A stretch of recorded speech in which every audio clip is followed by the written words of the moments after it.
নমস্কার। আজকে নতুন সূর্যের আভা নিয়ে নতুন পথ চলা পবিত্র ভূমি কামারপুকুরের উদ্দেশ্যে কালি থেকে 7:40 হাওড়া গোঘাট লোকাল ধরব।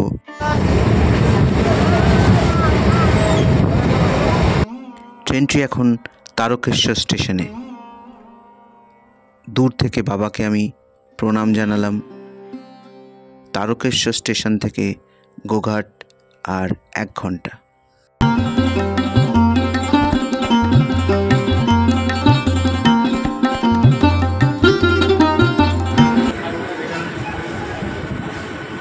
গোঘাট স্টেশনে এখন কামারপুকুরের উদ্দেশ্যে।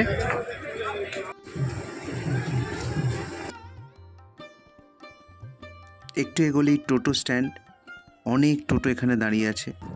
কামারপুকুর গ্রামটির পূর্বে নাম ছিল শুকলালগঞ্জ, বর্তমানে এটি হুগলি জেলার আরামবাগ মহকুমার অন্তর্ভুক্ত একটি গ্রাম।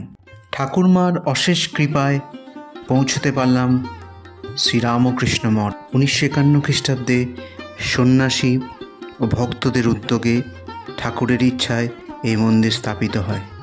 এটি যোগীদের শিব মন্দির। এখান থেকেই মহাদেবের শ্রীঅঙ্গ হতে দিব্যজ্যোতি নির্গত হয়ে চন্দ্রাদেবীর গর্ভ সঞ্চার হয়। এরপর 1757 শকাব্দে 6ই ফাল্গুন, ইংরেজির 1836 খ্রিস্টাব্দের 17ই ফেব্রুয়ারি এই স্থানে গদাইয়ের জন্ম হয়। এই ঘরগুলির সামনে যে বড় আম গাছটি দেখতে পাচ্ছি সেটি প্রায় ঠাকুর 168 বছর আগে নিজের হাতে বসিয়েছিলেন। সকাল 11:30 মধ্যে অফিস ঘরে প্রসাদ কুপন অথবা থাকার বিষয়ে কথা বলতে যেতে পারেন। কামারপুকুরের কণায় কণায় ছড়িয়ে থাকা ঠাকুরের স্মৃতি বিজড়িত চিহ্নগুলি খুঁজতে বেরিয়ে পড়লাম। এই সেই ভারত বিখ্যাত কামারপুকুর, যে পুকুরের নামেই এই এলাকার নাম।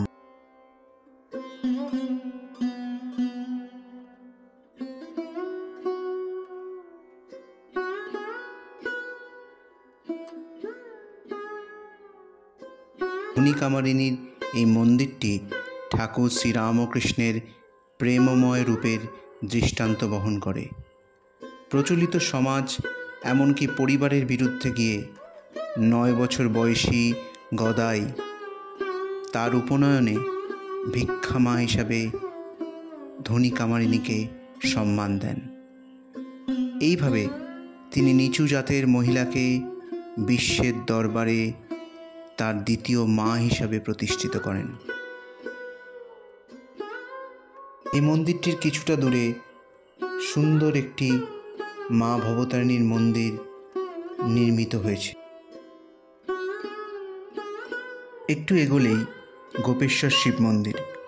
ঠাকুর যখন দক্ষিণেশ্বরে মায়ের সাধনায় বিভোর হয়েছিলেন তখন গ্রামে কানাঘুষো শোনা যায় গদাই পাগল হয়েছে। এই কথা শুনে মা চন্দ্রামণি দেবী এই শিবলিঙ্গের কাছে হত্যে দিয়েছিলেন।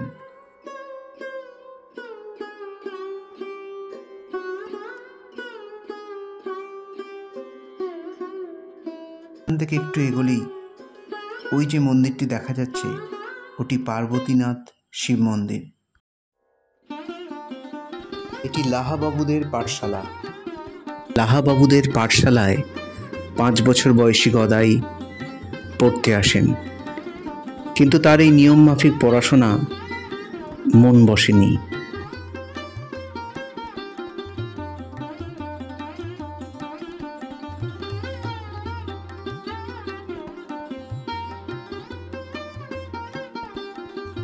পাঠশালার ডান দিকে এটি একটি রাসমঞ্চ। এটি লাহাবাবুদের দুর্গা দালান, দুর্গা মূর্তির কাঠামো দাঁড় করানো।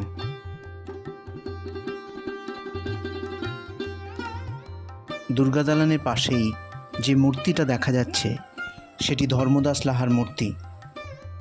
এই মূর্তির পাশ দিয়ে চলে এলাম অষ্টাদশ শতাব্দীর নির্মিত এই 3 খিলানের টেরাকোটা বিষ্ণু মন্দির। এই মন্দিরের মাটির নিচের ঘর আছে।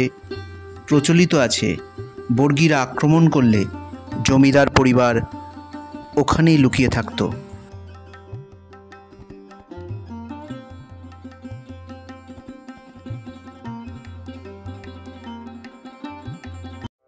এই মন্দিরের উঠানে মাটির তৈরি মূর্তিতে নির্মিত ঠাকুর শ্রীরামকৃষ্ণের বিভিন্ন লীলা পর্ব।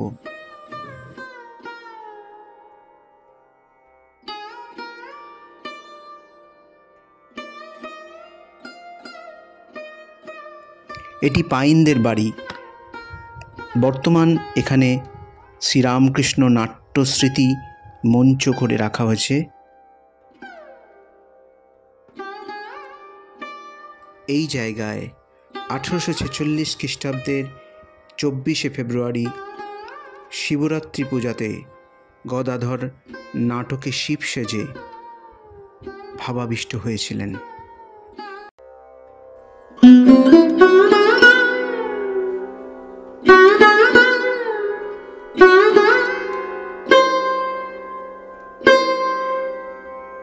পাইনদের বাড়িটিতে এখনো কি মনোরম পরিবেশ।